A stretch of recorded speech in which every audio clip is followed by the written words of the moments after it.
daily recap for January 24th, royal moments, sports and personal stories.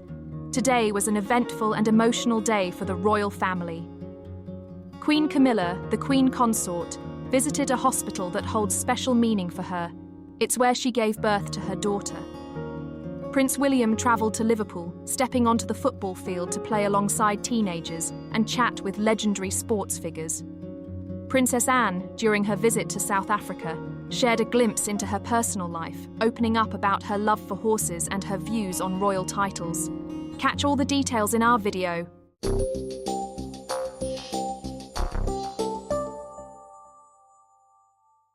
Princess Anne, the Princess Royal, has always been known for her deep commitment to both her royal duties and her personal interests. One of her most enduring passions is her love for horses, and trip to South Africa provided her with the perfect opportunity to combine her personal interests with her royal responsibilities. During her time in South Africa, Princess Anne visited the South African Riding for the Disabled Association, an organisation that aligns perfectly with her lifelong love of equestrian sports. Her royal duties in South Africa were not merely ceremonial. They also offered her a chance to engage with local communities and promote causes close to her heart. Princess Anne's involvement with equestrianism is well known, and it was clear that she felt right at home during her visit to the association, where she met some of the young riders benefiting from the program. Her warmth and enthusiasm were evident as she interacted with the children and staff, discussing the importance of horses in therapeutic settings and how they can positively impact individuals with disabilities.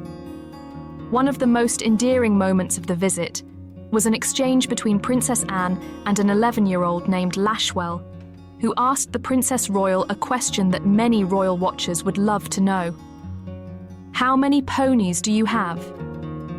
Princess Anne's response was both candid and humorous, "More than I should have." This light-hearted interaction offered a rare glimpse into Princess Anne's personal life, showcasing her down-to-earth nature despite her high-profile status. It also highlighted the Princess Royal's ability to maintain a sense of humour and relatability, even amidst royal duties that often require a great deal of formality. Her playful response delighted those around her, adding a personal touch to what could have been a more formal event. Her love for horses has been well documented, and it's clear that they play a significant role in her life. The fact that she made such a personal comment while engaging with young riders shows how much she values the connection between people and animals, and how horses have remained a constant in her life. Princess Anne is often regarded as one of the more private members of the royal family, known for her no-nonsense attitude and tireless commitment to royal duties.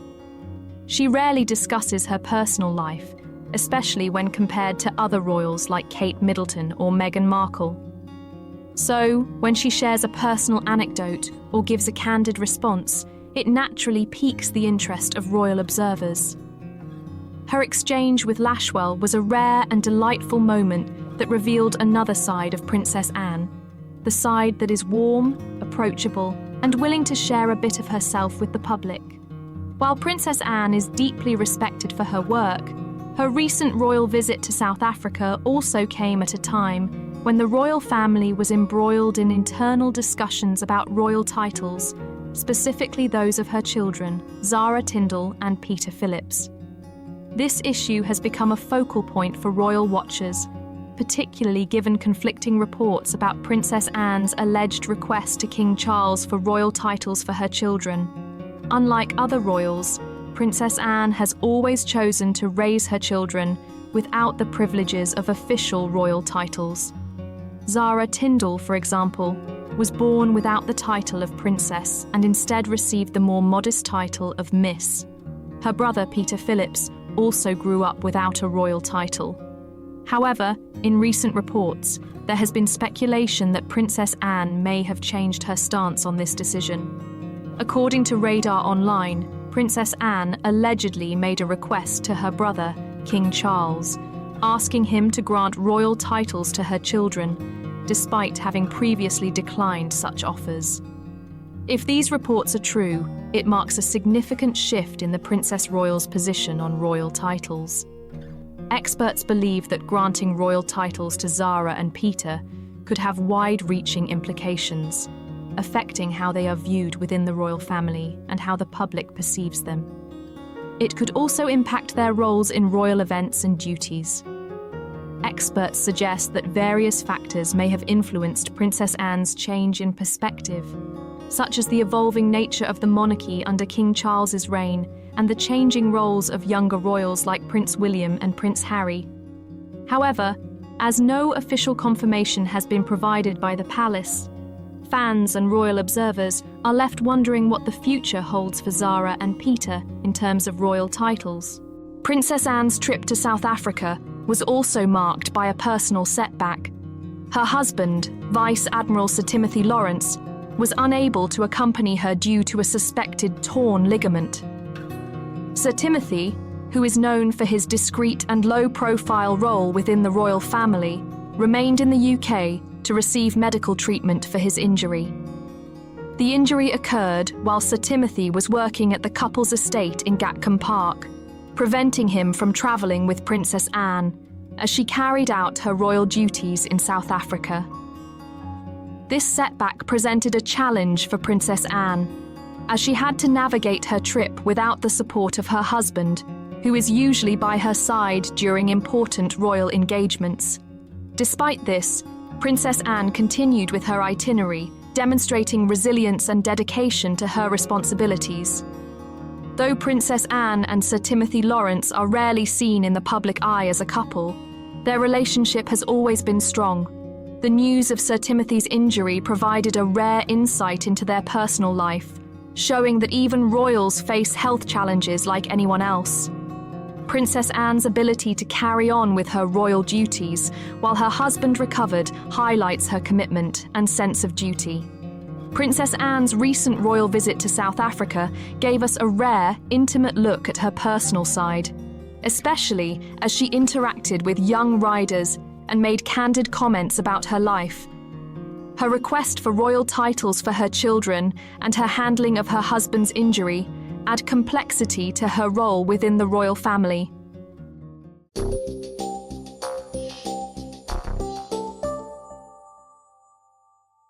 Queen Camilla's visit to Great Western Hospital on Tuesday was much more than a routine royal duty. Experts believe that this event held deep personal significance and emotional resonance for the Queen Consort. In addition to officially opening the hospital's new state-of-the-art emergency department, Queen Camilla also visited the very hospital where she gave birth to her daughter, Laura Parker Bowles, during her marriage to Andrew Parker Bowles. Great Western Hospital in Swindon holds a unique and deeply personal place in Queen Camilla's heart. Experts note that this is where she first experienced motherhood, and she has maintained a long-standing fondness for the healthcare facility. Her visit was both a professional commitment to her royal responsibilities and a touching reflection on her own personal history. Upon her arrival, Queen Camilla was warmly welcomed, and her joy was evident in her radiant smile. In a special video message shared with the public, she expressed her admiration and appreciation for the hospital's staff, acknowledging the tireless work they do each day. Experts highlight her heartfelt statement in which she referred to the hospital workers as proof that not all heroes wear capes.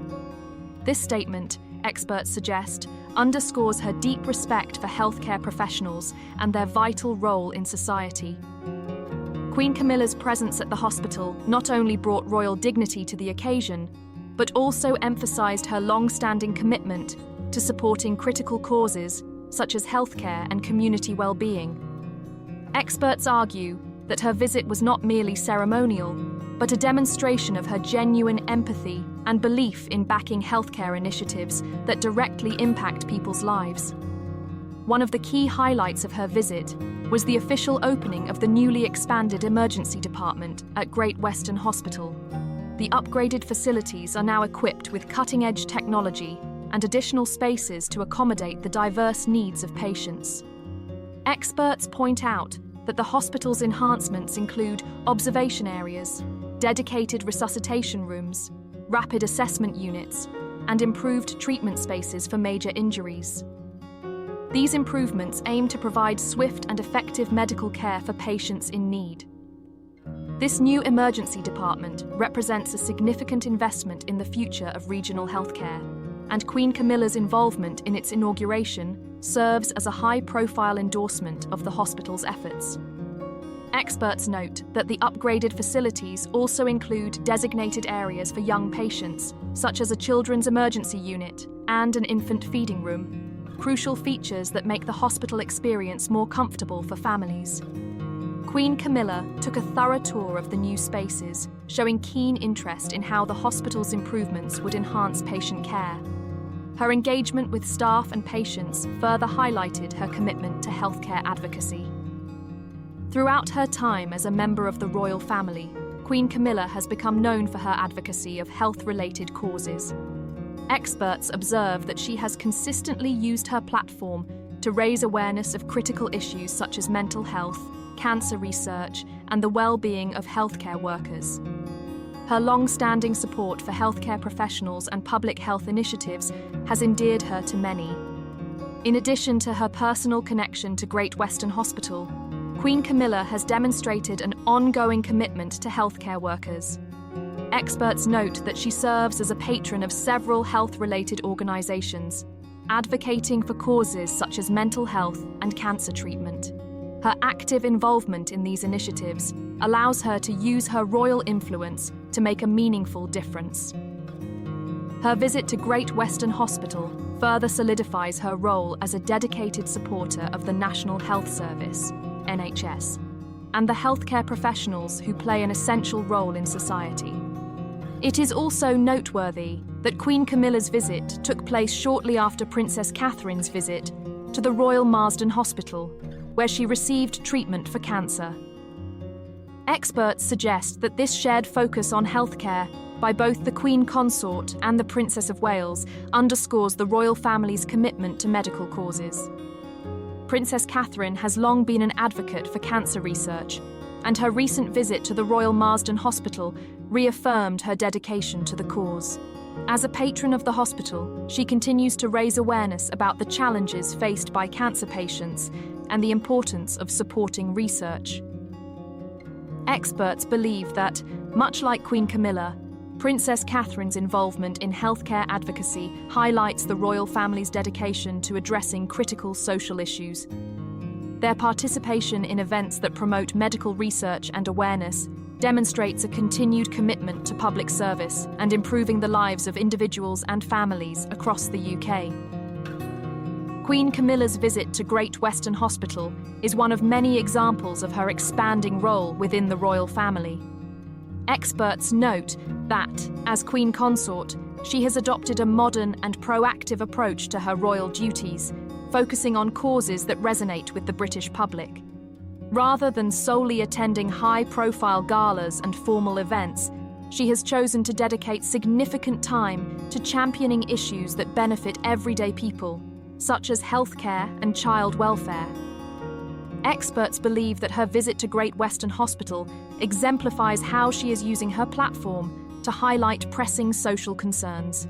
Whether through supporting healthcare initiatives, advocating for better public health policies, or acknowledging the tireless efforts of healthcare professionals, Queen Camilla is emerging as a royal figure whose work genuinely connects with the public.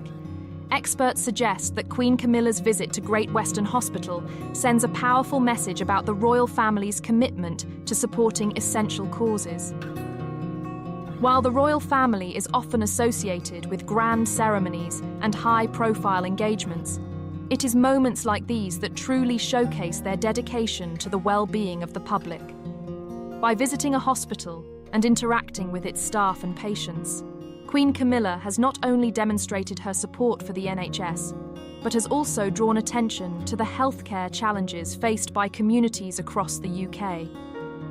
Her presence at the hospital highlights the importance of accessible, high-quality healthcare and the need for continued investment in medical infrastructure to meet the needs of the population.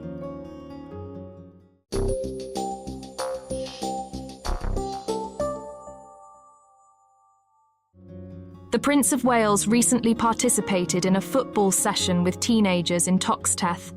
Although he barely touched the ball, he joked that he wasn't going to go around slide tackling.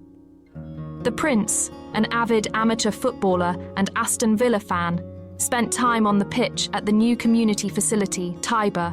He made a few gentle passes in front of a small crowd, which included Sir Kenny Dalglish, a legendary figure for Liverpool fans. Dressed casually in trainers and a thin jacket despite the freezing temperatures, the Prince agreed to join a kickabout during a training session for young players wearing orange and purple bibs. Before the session began, their coach humorously warned them, "Remember who you're playing against, don't go in too hard."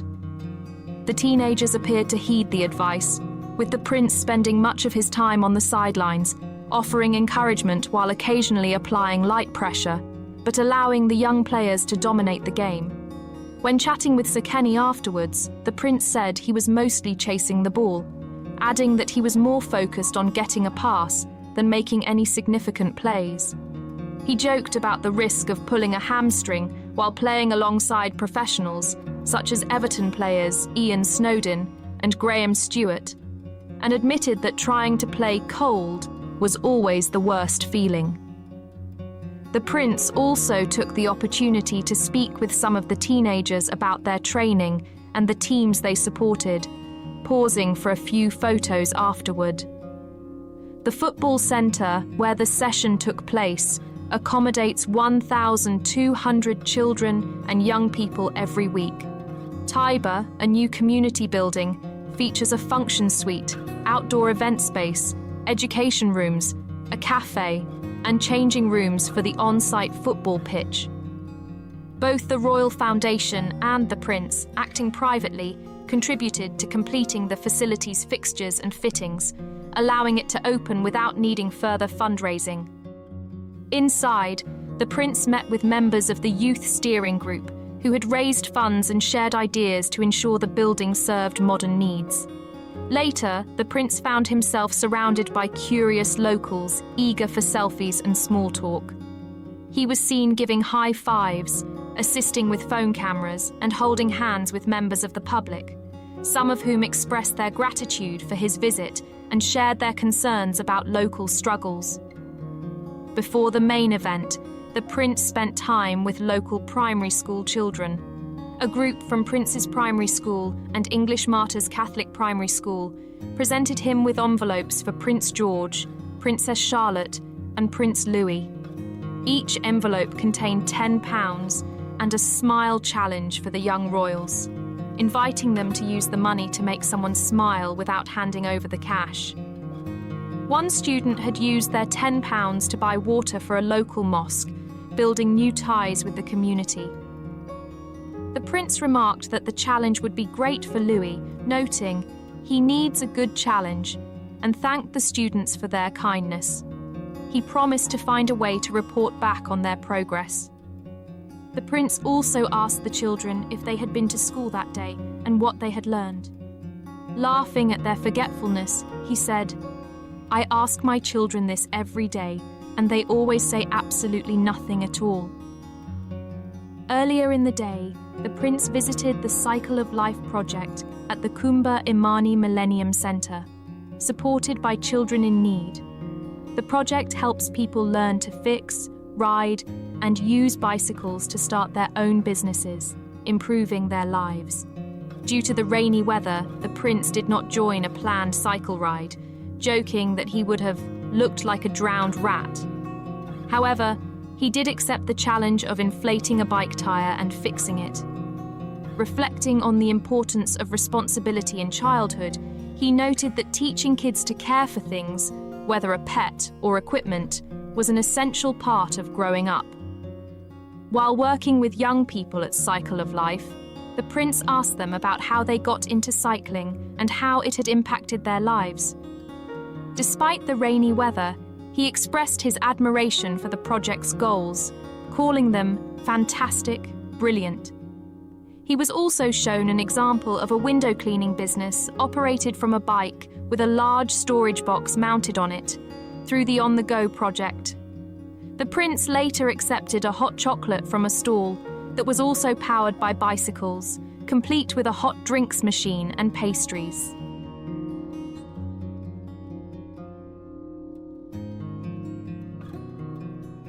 If you enjoy our videos, don't forget to give us a like and subscribe to our channel. Thank you for watching and stay tuned for the latest updates on the royal family with us.